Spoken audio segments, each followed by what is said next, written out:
कभी तो मायके जा बहू। शादी एक ऐसा लड्डू है जो खाए वो भी पचता है और जो ना खाए वो भी। ऐसे में किसी का सपना ही शादी करने का हो तो। देख निशा, इतनी भी शादी के लिए उतावली ना हो। जब से शादी तय हुई है घर का कोई काम नहीं कर रही है। क्या है माँ, सारे काम मुझसे करवाती हो। एक बार शादी हो जाने दो, मैं तो पलट कर नहीं देखूंगी। काम कर करके थक चुकी हूँ मैं। हाँ हाँ, ससुराल वाले तो जैसे तुझे सर पर बिठा कर रखेंगे। अरे शादी के बाद बहू की जिम्मेदारी तू समझ ही नहीं सकती, क्योंकि तेरी माँ ने नहीं समझी तो तू कैसे समझेगी। कुछ भी हो जाए, ऐसा कैसे हो सकता है कि तेरी दादी मुझ पर दोष ना मरे। अरे कौन सी बहू की कमी छोड़ दी। एक बार जो शादी हुई पलटकर मायका नहीं देख पाई, इतनी जिम्मेदारी डाल दी मेरे कंधे पर। हाय रे सास बहू की ड्रामा। मैं तो अपनी सास के साथ प्यार से रहूंगी। हाँ। अब शादी हो जाती है निशा रमेश के साथ। लेकिन रमेश जो कि कल तक शादी के सपने देख रहा था, 2 महीने बाद ही। निशा, मैं क्या कहता हूँ, कुछ दिनों के लिए मायके क्यों नहीं जाती तुम? मैं भी दोस्तों के साथ मसूरी का प्लान बना लेता हूँ। मसूरी? मुझे भी तो जाना था। अरे मसूरी की तो मजे ही क्या है, क्या कहने। अगले रोज जैसे ही रमेश ऑफिस से घर आता है, निशा सारा सामान पैक करके रेडी होती है। अरे तुमने बताया नहीं तुम मायके जा रही हो। चलो कोई ना, मैं अभी छोड़ आता हूँ तुम्हें। मजाक करने की ना आदत नहीं जाएगी तुम्हारी। मैं नहीं जा रही हूँ मायके, हम चल रहे हैं मसूरी। अरे लेकिन वो तो मैं दोस्तों के साथ। तो मैं भी तो दोस्त की तरह ही हूँ ना। देखो देखो, है ना। अरे बीवी बीवी होती है, दोस्त नहीं बन सकती। वैसे भी यार, सबको अपनी स्पेस चाहिए। तुमको नहीं लगता कुछ दिन इस ससुराल से छुटकारा हो, सिर्फ तुम और तुम्हारा ही टाइम? फिर वही मेरा, मैं, me. No no no no no, my all time is your time. तो चलो फिर मसूरी।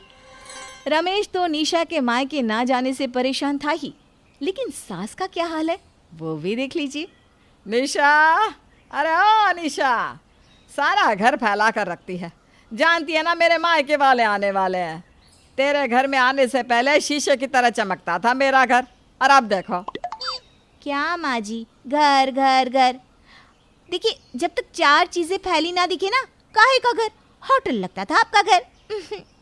अब कम से कम घर तो लगता है ना। बहू देख, मेरे मायके वाले आने वाले हैं। उन लोगों के सामने मैं ऐसा घर रखूंगी तो मेरी माँ मुझे छोड़ेगी नहीं। पता है कितना सिखाया था घर गृहस्थी के बारे में उसने मुझे। मैं क्या कहती हूँ, जब तक वो लोग यहाँ रहेंगे तो मायके क्यों नहीं चली जाती? बोल। कैसी बात कर रही हैं माँ जी? मायके वाले आप क्या रहे, तो मैं क्यों जाऊँ मायके? अरे 4 काम बढ़ेंगे, ऊपर से आपकी भाभी कितनी चालाक है। बोली कि देखो हम आए और बहू तो निकल गई। नहीं नहीं नहीं नहीं, नहीं। मैं क्यों फ्री में बदनाम हूँ। सास सर पर हाथ रखती है, सोचती है क्या किया जाए जिससे बिना सर पैर की बात करने वाली निशा कुछ दिन के लिए ही सही लेकिन मायके चली जाए। वही पति भी परेशान, जब भी घूमने जाता बीवी साथ में। अब तो दोस्त भी कन्नी काटने लगे थे। मसूरी तो नहीं चल रहा होगा तू, क्या? हाँ, वो जा तो रहा हूँ, लेकिन बीवी कह रही थी कि वो अबे क्या बीवी के साथ जा रहा है? मतलब नो खाना पीना? वैसे हमें भी बता देना कब जा रहा है। हाँ पर क्यों? वो कह रही थी कि शनिवार को। अरे वो इसलिए क्योंकि उस दिन हम नहीं आएंगे। वो क्या है कि वो दोस्तों के सामने पति बेइज्जती होते सहन नहीं कर पाता और सोच लेता है कि आज तो बीवी के सामने ये साफ कर देगा कि कम से कम 2 दिन के लिए तो उसे मायके जाना ही होगा। वो जैसे ही कमरे में आता है, मैं बता रही हूँ ये सासू माँ को समझा दो कि ऐसे नहीं चलेगा। अरे उनका मायका आ रहा है तो मुझे बोल रही कि मैं चली जाऊँ अपने मायके। क्यों चली जाऊँ? हाँ, मैंने तो अपनी माँ को शादी से पहले ही क्लियर कर दिया था कि शादी के बाद मैं नहीं आऊँगी। और ज़्यादा माँ जी ने मुझे मायके जाने को बोला ना तो पुलिस में कंप्लेन कर दूंगी, फिर बैठेंगी जेल में। हाय रे, पति जो ये बोलने आया था कि माता कुछ दिन के लिए रहम कर और पापा के घर चली जा, अब बीवी की बात सुनकर चुप हो जाता है। अच्छा वो छोड़ो, तुम क्या बोल रहे थे फ़ोन पर कि ज़रूरी बात करनी है? क्या बात करनी है बताओ ना। पति जो कि डरा था कैसे बोल देता कि तू जाना कुछ दिनों के लिए माँ के घर। अब नहीं नहीं कुछ नहीं, बस ऐसे ही। वो क्या है ना, मैं मसूरी नहीं जा पाऊँगा, अर्जेंट मीटिंग आ गई है। अच्छा कोई ना, अच्छा ही है, मैं ससुराल में कुछ देर और रह जाऊंगी। अरे कैसी बात कर रही हो, घर तुम्हारा है, जीवन भर तुम्हें यहीं तो रहना है। पर कभी कभी तो हाँ? कभी कभी तो क्या? हाँ कभी कभी तो क्या? मैं बता रही हूँ, तुम माँ बेटी की हरकतों को ठीक कर लो, वरना कभी कभी तो तभी माँ भी आ जाती है। देख बेटा, मैं साफ कह रही हूँ, मेरे मायके वालों के बीच तेरी बीवी का कोई तमाशा नहीं चलेगा। माँ मैं वो क्या बोल रहा हूँ, चुप हो जाओ कहीं। माँ जी, ये घर जितना आपका है उतना ही मेरा भी है, समझ रही ना आप? ऐसे नहीं निकाल सकते आप मुझे घर से। अरे निकाल नहीं रही हूँ, बस कुछ दिनों के लिए मायके जाने के लिए बोल रही हूँ। मैं नहीं जाऊंगी। क्या कर लेंगी बोलिए? मैं नहीं जाऊंगी। हाँ तो ना जा, लेकिन फिर मेरे घर को घर रहने दे। अरे ज़्यादा कबाड़ी खाना बनाने की कोशिश तो मत कर। और हाँ, किचन 2 दिन मेरे ही हाथ में रहेगा। तुम्हें ज़्यादा शौक आ जाए तो खाना सर्व कर देना, ऊपर का कोई काम हो तो वही करना। पता है ना मेरे मायके में सब कितने परफेक्ट हैं। माँ ऐसा तो नहीं हो पाएगा, आप तो निशा को जानती ही हैं। अब माँ ज़रा साइड आओ ना, बात करनी है। हाँ कोने में जाओ या कुएं में जाओ, लेकिन मैं कहीं नहीं जाऊंगी। बेटा माँ को लेकर कोने में जाता है। माँ देख, इस बार ना लंबी छुट्टी है, कुछ भी कर, मुझे दोस्तों के साथ मसूरी जाना है, नहीं तो मैं पागल हो जाऊंगा। अरे बेटा, यही समस्या मेरी भी है। मेरा मायका आ रहा है, तेरी बीवी के रवैये से तो वे लोग फिर कभी मेरे घर नहीं आएंगे। मैं भी चाहती हूँ कि कुछ दिन के लिए मैं अकेली इस घर में रहूँ, नहीं तो मैं पागल हो जाऊंगी। दोनों माँ बेटे बैठे बैठे सोच ही रहे थे कि बेटा एक आइडिया, क्यों ना इसकी माँ से बात कर ले कि वही किसी न किसी बहाने इसे कुछ दिनों के लिए अपने पास बुला ले। हाँ माँ, ये बात सही है, मैं कल ही बात करता हूँ सासू माँ से। अगले दिन दामाद ससुराल जाता है। अरे दामाद जी, कैसे आना हुआ? वैसे ये अच्छी बात नहीं कि आप अकेले आए, हमारी बेटी को क्यों नहीं लाए? इसीलिए तो आया हूँ, वो क्या है ना।